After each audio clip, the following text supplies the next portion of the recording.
सुनो, एक किबले का बदलना सिर्फ एक रुख बदलना नहीं था, ये पूरी उम्मा का इम्तिहान था।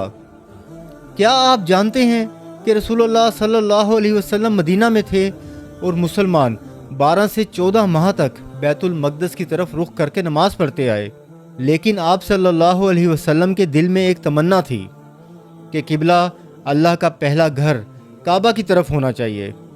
फिर एक दिन मस्जिद किबला तैन में सहाबा सफ़ों में खड़े थे कि अचानक वही नाजिल हुई, हम देख रहे हैं कि तुम्हारा चेहरा आसमान की तरफ उठता है, लो हम तुम्हारा रुख बदल देते हैं उस किबले की तरफ जिसे तुम पसंद करते हो।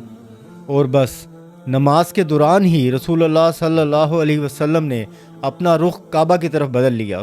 पीछे जो सहाबा खड़े थे उन्होंने भी पलटकर अपना रुख खाना काबा की तरफ पलट लिया। ना कोई सवाल, ना कोई बहस, सिर्फ एक जुमला, समेना व आताना। ये कोई मामूली बात नहीं थी। अभी सहाबा को वक्त ही कितना हुआ था इस्लाम कबूल किए हुए। अल्लाह ताला हमें भी सहाबा जैसा ईमान नसीब फरमाए, आमीन। ये वाक़या सिर्फ किबले का रुख बदलने का नहीं था, बल्कि मुसलमान की ज़िंदगी का पैगाम था। जिस लम्हे अल्लाह का हुक्म बदले तो अल्लाह और उसके नबी सल्लल्लाहु अलैहि वसल्लम की सर झुकाकर सिर्फ इताअत, यही है समेना व अताना का असल मतलब।